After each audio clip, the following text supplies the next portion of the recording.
Por estar con nosotros. Hay entonces, en resumen, un debate que tiene que ver con legalidad a partir de la decisión del Poder Judicial y otro con la legitimidad o la conveniencia. Comencemos con el tema de legalidad, porque usted aludió a la presidenta del Poder Judicial, a Elvia Barrios,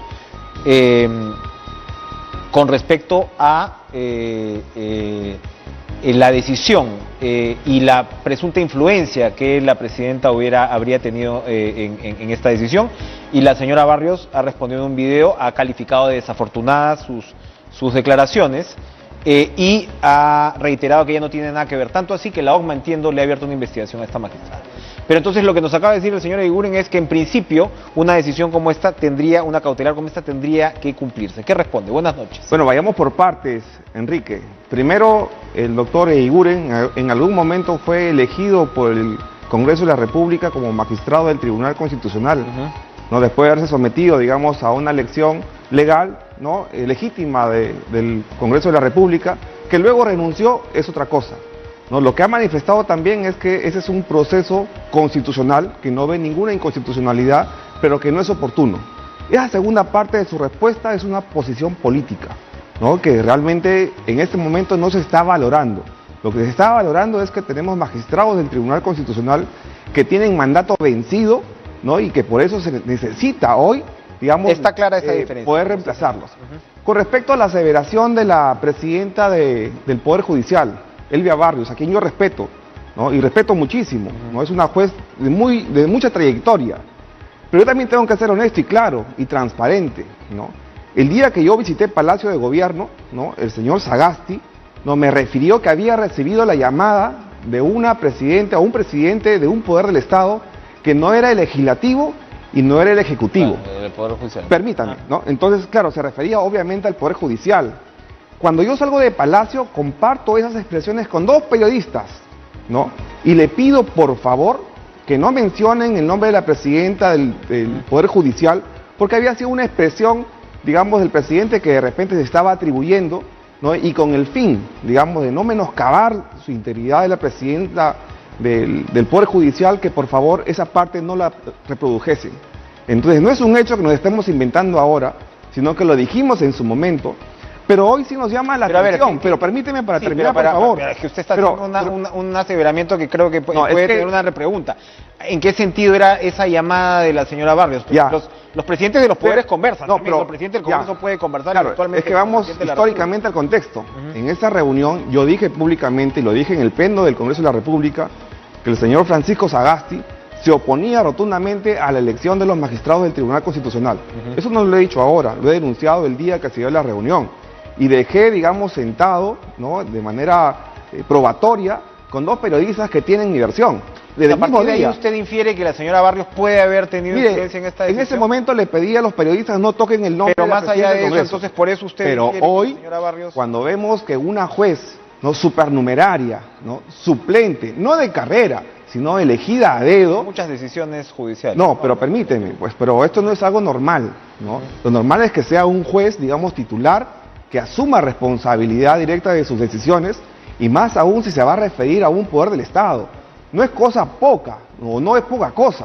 Tenemos que ser respetuosos de la institución, y en la medida, digamos, que se están infringiendo artículos para nosotros constitucionales, creo que como poder del Estado estamos en el deber moral, ¿no? Y la responsabilidad constitucional también de decir las cosas claras, ¿no? Bien, vamos a ir a una pausa, congresista, vamos a regresar con usted, pero le dejo esta inquietud. Acabamos de conversar con Jorge Nieto, que es lo que dice, a diferencia de Eguiguren, oye, ¿por qué el Congreso no sencillamente resuelve, subsana el centro del cuestionamiento judicial y sigue adelante con el proceso y se evita tener un pecado original, digamos, probable? Me lo responde después de la pausa, por favor. Volvemos con Luis Valdés. Con mucho gusto.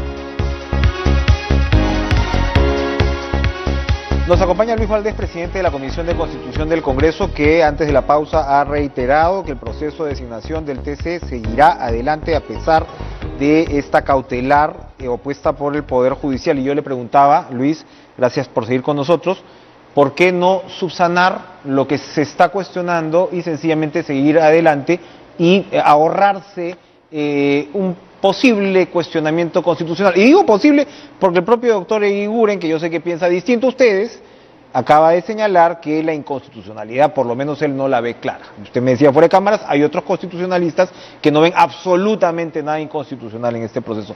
Pero ¿por qué no ahorrarse la molestia y superar el impasse? Sería un pésimo precedente, Enrique, y te digo por qué.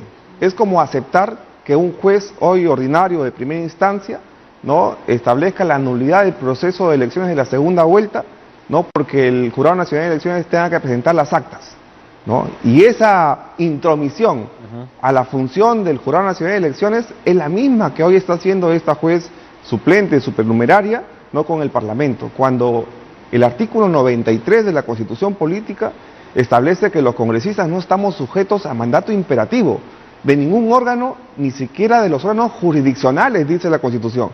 Y si eso lo conjugas o lo interpretas sistemáticamente con el artículo 201, ¿no?, establece que el Congreso de la República, los congresistas, de manera exclusiva y excluyente, son los competentes para elegir a los magistrados del Tribunal Constitucional, no el Poder Judicial, no otro órgano del Estado, ¿no? Así que para nosotros esa es una interferencia a las competencias exclusivas del Congreso que no se pueden tolerar, porque con esa misma razón, como te digo, se podrían entrometer, ¿no?, invadir otras facultades de otros poderes del Estado, y eso es inaceptable cuando de acuerdo al artículo 43 hay, digamos, una separación de poderes. Ni nosotros podemos invadir las funciones, competencias del Ejecutivo, ni el Poder Judicial, ni ellos tampoco pueden invadir nuestras competencias. Esto ha sido rápido, esto ha sido un tanto repentino, pero ustedes se han podido asesorar, por ejemplo, de constitucionalistas para tomar esta decisión. Se lo pregunto porque hace unos minutos el señor Walter Albán, ex defensor del pueblo, ha dicho que la elección sería nula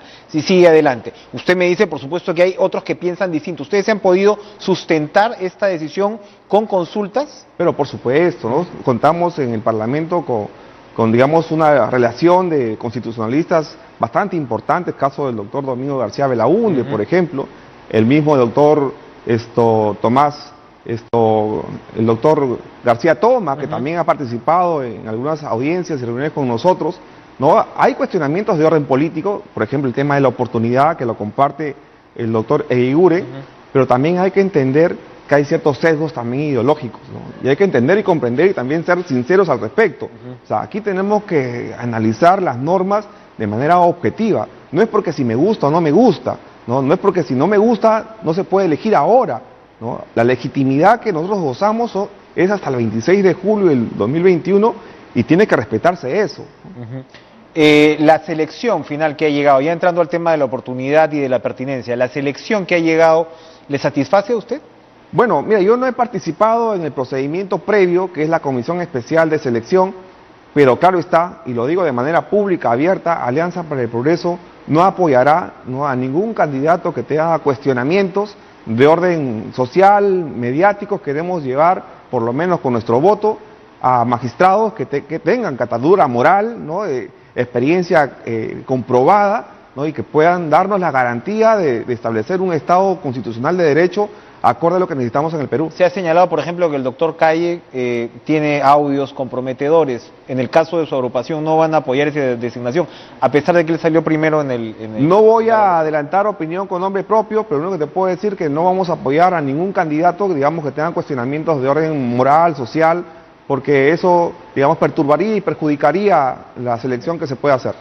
Para ir terminando, congresista Valdés, ¿cómo observa usted la ruta de gobernabilidad de aquí en adelante? APP va a tener una bancada, usted es dirigente del partido, si bien pues ya no va a ser congresista, es dirigente del partido, y hay mucha incertidumbre con respecto a cómo va a ser la relación del legislativo con un ejecutivo posiblemente, muy posiblemente presidido por el señor Castillo, y por supuesto la designación del Tribunal Constitucional tiene, digamos, un correlato en lo que va a ser esta relación entre los poderes. ¿Cómo observa usted ese camino para el país? Bueno, sea quien sea proclamado por el Jurado Nacional de Elecciones, vamos a respetarlo de inmediato. Tan luego el Jurado Nacional de Elecciones establezca quién es el ganador de esta última contienda, respetaremos esa proclamación y daremos todo el apoyo que corresponda, pero sea quien fuere, vamos a marcar una posición, digamos, de control, de fiscalización, de apoyo cuando tenga que apoyarse, ¿no?